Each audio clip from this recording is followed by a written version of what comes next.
Não, ninguém sabe como o algoritmo funciona e ele funciona meio sozinho. É. Ele se vira e ele aprende. E o que não é bem mentira, que ele aprende sozinho. Sim. Esse é todo o lance dele. Exato. Né? Mas só que eles falam como se eles não tivessem influência nenhuma. Aí tinha um amigo aí, amigo não, colega, amigo de um colega, essa coisa assim, que tem um canal bem grande, assim, de videogames. E o canal dele passou um ano inteiro muito mal. Do nada não pegava mais visualização, tava ruim. Ele não era um cara muito da política, assim e tal. Ele falou, velho, o que tá acontecendo? Eu parei de falar palavrão, eu tirei isso, eu tirei aquilo e nada melhora.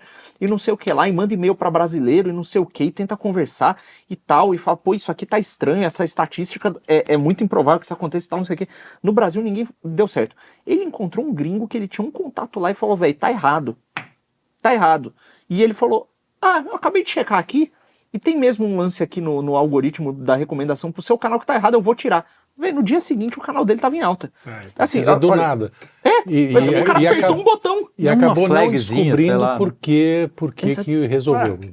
Não, o cara apertou um botão e o canal dele voltou a ser recomendado. Mas a questão maior é que até nas coisas que não tem esse botão, imagina a mudança psicológica na humanidade a ponto de que você, quando vai num hotel, aliás é o exemplo que eles dão lá, estou copiando aqui na cara dura, quando você vai num hotel, sei lá, em Uganda, que você nunca foi, um lugar que ninguém conhece direito, você vai no Google para saber mais ou menos os mais confiáveis. E aí, quanto mais confiável, o algoritmo vai achando que ele é mais confiável. Imagina o poder que o Google tem, não é nem o hotel beleza, vai se dar bem, ele pode ser o melhor mesmo. Mas imagina o poder que o Google tem de chegar no cara lá e falar, se você falar mal de mim, eu não vou, eu vou cortar o seu alcance pro dono do hotel. Uma vez que todo mundo... Porque a gente sabe, nas questões políticas ou nas questões filosóficas, a gente vai buscar em livros e não sei o quê. A gente... Não, a gente... Quem se interessa mais que seja. Mas todas as suas decisões que não tem a ver com isso, você não pensa muito, você vai lá no Google, procura. Então, assim, a mudança... humana mesmo, antropológica que está acontecendo. E veja que bizarro, as pessoas, olha, tá bom, mesmo que você não esteja sendo afetado, você está no mundo de pessoas que são. Sim. Né? Então, é possível, com esses dados, você sabe se o sujeito tem, por exemplo, tendência à depressão? Você sabe que doenças ele tem? Você sabe, olha, a gente está falando uma questão de soberania, porque a gente não tem infraestrutura de comunicação no Brasil que seja nacional. Você tem o 5G da China, a plataforma dos Estados Unidos e não sei o quê. Tá cada pedaço dos dados da população brasileira está sendo entregue para alguém e a psique dos brasileiros está sendo entregue de mão beijada para estados estrangeiros, porque a gente sabe que as empresas estão cedendo dados das pessoas aos estados. Num contexto que a gente está de guerra, é evidente que a gente sabe que tem até um programa que a gente fez na época que lançou o filme dos Mercenários, chamados sobre híbrida e etc. Está no contexto de... Tem a ação convencional, que é em grande parte psicológica. Então, assim, isso pode ser usado, e vai ser usado, isso se já não estiver sendo usado, para influenciar as pessoas. Você pode deprimir a população de um país inteiro, se você quiser. Sabe? Você pode... O pior é que é mesmo, né? É uma coisa bizarra. Tá bom, não vai ser 100%, vai ser aqueles 20% que são mais... Mas, cara, você tá num país 80%... Bom, a gente vê o Tigrinho. É o maior exemplo disso. Isso. O quanto dos algoritmos não foram usados para as pessoas usarem. E não só isso, você pegar as discussões básicas, médias das pessoas nos anos 90, nos anos 2000, e comparar com agora... Você vai ver o índice de radicalização de muitos grupos e como a gente tá discutindo coisas que há pouco tempo você olha e fala, cara, caguei, né? Que era nada. Tô nem aí pra isso daí. Esse tipo de coisa não me interessa. Identidade. Essas coisas, mas assim, isso vai sendo empurrado, né? Como uma espécie de... tem um aspecto também, desculpa, fala. Não, era só para finalizar. Que você fez o último briefing. O último fui eu, que é a questão da autocensura, né? Porque as pessoas percebem que estão sendo vigiadas de alguma forma, e aí começa, nós mesmos, assim, em alguns programas a gente tem que cortar palavras, né? Mas aí no limite você vai começar a cortar atitude, claro, entendeu? Essa atitude que a cortar valores, entendeu? Sim. Que em algumas coisas você tem certeza da bondade daquilo, né?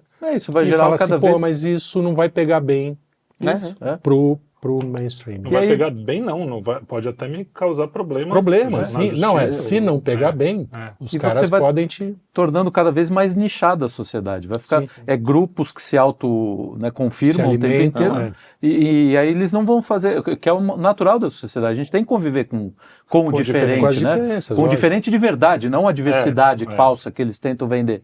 Né?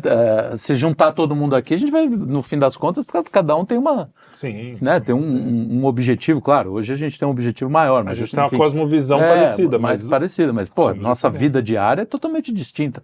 Sim. E as pessoas são assim, todo mundo, né? Agora os caras querem transformar e aí vira esse pensamento coletivista, em que as pessoas elas ficam se autoconfirmando, se auto-imbecilizando, como dizia lá. É verdade. Dentro desse... Ficam se autoconfirmando. Você não concorda? Não acho que fica se autoconfirmando. O que você acha? Eu essa impressão. Confirmação? Tá vendo como eu tô certo? Eu tava discordando, mas agora eu concordo. Ih, tá sem luz, aí. Tá mutado, desmutado. Eu tava discordando, mas agora eu concordo, não sei porquê. Mas olha só, tem um livro que fala sobre essa mudança, principalmente na implantação da mudança do próprio capitalismo, que é muito legal, chama Capitalismo de Vigilância. Vocês já leram? Ele conta exatamente isso, como as Big Techs alteraram toda essa forma de se relacionar comercialmente, inclusive através da manipulação, não só da vontade, mas entender que eles não eram só apenas meios de propaganda, mas que eles podiam criar ambientes de propaganda e de comercialização, que eles eram indutores de comércio. Uhum. E eles falam, inclusive, que esse ponto, por exemplo, que o Luiz colocou no início, do elevador, que houve uma mudança da vigilância dos corpos para uma vigilância da conduta e da vida. Então, e sempre associado com a ideia de segurança. Quando você pega, por exemplo, acho que eu falei na questão do crédito social chinês, né? Não me lembro se a gente conversou sobre esse exemplo, mas acho que sim. Mas, por exemplo, eles usaram o celular, inclusive, para obrigar as pessoas a informar a sua temperatura, como ele estava se sentindo, etc. E eles tinham a localização de todo mundo, mesmo que você não pudesse ou não quisesse autorizasse. Não tem isso na China, né? Não tem, mas eles davam e vigilavam, faziam a vigilância. Quer dizer, e esse capitalismo de vigilância, ele foi associado às questões, como vocês falaram, psicológicas, a todos os algoritmos num modelo de estímulo-resposta. Todos. Sim, sim. Então, hoje que a gente vive é o capitalismo de vigilância mesmo. Uhum. E a gente sabe a capacidade que a psicologia tem de moldar mesmo. Isso não é novidade, nem engenharia social. Vem de muitos anos, né? No propaganda do Edmundo o Bernays, que é o... Não sei se é Edmundo Bernays, mas que é o sobrinho do Freud, que foi inventor da propaganda, do public relation. Cara, o primeiro parágrafo do livro dele, Propaganda, ele fala sobre abertamente manipulação das massas. Falou, manipulação das vontades. Esse é o objetivo da propaganda, manipular as vontades. E esse livro é de que ano? 38. Ele... Eu tenho aqui, vou até pegar, vou fugir aqui rapidamente, pego e volto para mostrar para vocês, mas eu acho que ele... quando ele inventou a propaganda, foi anterior à Grande Depressão. Estou falando de antes de 1930. Deixa eu ver quando é o livro. Quando vocês continuam fofocando, sai e volta. Eu vou aproveitar e vou falar o nome do doutor lá que fez a entrevista, Dr. Robert Epstein. Ele era ex-editor da Psychology Today. E ele disse que em 2024... Essa coisa dos 6 milhões a 25 milhões de votos que podem deixar, sem deixar rastro, inclusive, que podem ser modificados pelo algoritmo do Google, é em 2024 já, é esse ano, ou seja... que pode mexer modificar com a eleição americana. Pelos cálculos dele ali. E agora, olha que bizarro, você tem o TikTok... banindo certos perfis nos Estados Unidos, o TikTok que é chinês, banindo o perfil russo no Twitter, no TikTok, lá nos Estados Unidos, porque aqueles perfis estavam fazendo propaganda que iria influenciar as eleições americanas. Então, olha assim, só, que porque o governo americano apertou lá e falou, irmão, se não tirar isso daqui, vocês vão ter problema. Sim. Vocês não vão ganhar o nosso dinheiro. Uhum. Né? Então, assim, a gente... não é conspiração, não é teoria da conspiração. Não, é coisa que está realmente acontecendo. Não, uma pessoa isso é simples para todo mundo olhar, é só você... Nem precisa pesquisar, é só falar, tô a fim de comprar um sapato, abre o teu coisa lá tá cheio todo de... mundo passou por esse momento. Tá cheio de Tá cheio mensagem. de sapato. Uma vez conversando com o professor Rodrigo Gurgel sobre arrumar biblioteca. Assim, alguém que organize os livros em casa, porque como ele tem uma biblioteca que é 5, 10 vezes maior que o que eu tenho em casa, que é uma estante. Mas eu não consigo organizar, até hoje não consegui.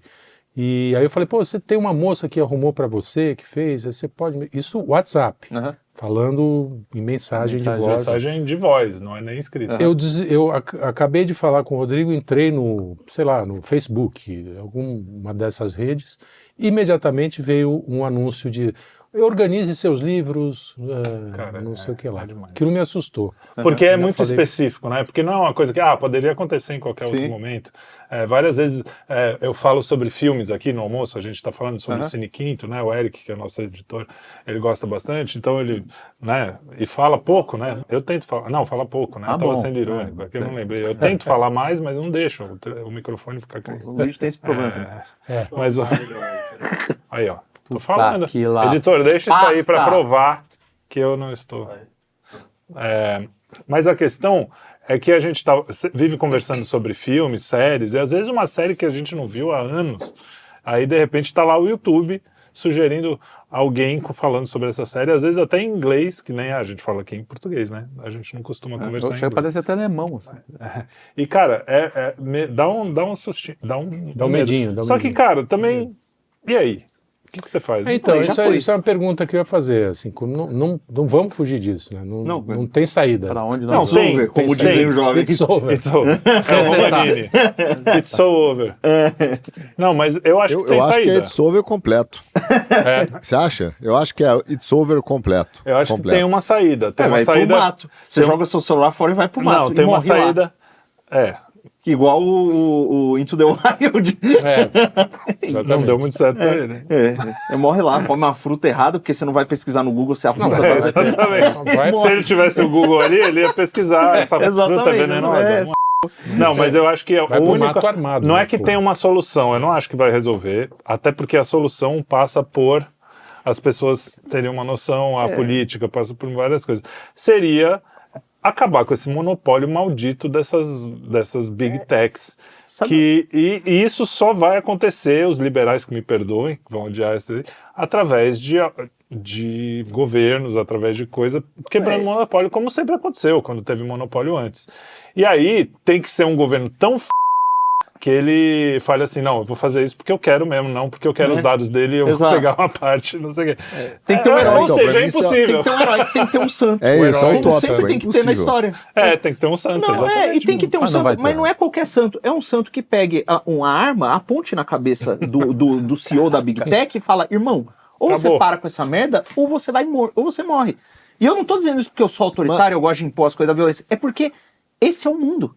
É assim que as coisas funcionam. Eu acho que você exagerou um pouco. Eu acho que você vai ter que cortar isso. Quando eu digo apontar, mas porque usar inclusive a força o CEO, da lei. o dono, ele está... bom, você está falando analogicamente. É o uso da... Mas você não pode falar isso no YouTube, que as pessoas não vão entender que é analógico. Nem o YouTube vai entender. Agora entenderam. O YouTube não vai entender. O dono do YouTube vai falar, pô, é comigo, esse negócio é uma arma na minha cabeça. Cara, é aquele negócio, o soft power, não sei o quê.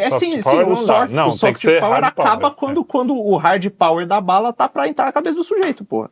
É assim que as coisas funcionam. Cara, eu tô igual o Biden, eu não sei o que eu tô fazendo aqui. Estamos falando do conflito de interesses. Mas o conflito de interesse, a gente acha que tem um conflito de interesse entre a empresa e as Big Techs. Primeiro, uma coisa, a Big Tech é o meio, mas assim, os governos, como vocês falaram, patrocinaram esse negócio, eles querem, eles querem ter acesso a isso. E cuidado, porque não é só coitada da Big Tech. Esse processo de controle, cara, e espionagem da vida privada começou no judiciário, com a ideia do compliance. Que você vai fazer uma transferência bancária, eu vou pagar o Luigi, ligo o gerente do banco e falo assim, cara, eu preciso escrever aqui no sistema qual o motivo dessa transação. Quer dizer... Por isso que você não me pagou, é isso? Esse foi eu sempre digo que a culpa foi do gerente que disse que não ia pra mandar, entendeu? Agora, voltando ao ponto que eu fui pegar lá, que vale a pena voltar nele, o livro do Edward Bernays, na verdade, de 1928, e veja dois parágrafos que ele escreve, a abertura do livro, o capítulo 1, que é absolutamente mostra que não é Big Tech. Quer dizer, o cara já estava olhando a manipulação das massas. Ele escreve o seguinte parágrafo, vou ler rapidamente aqui.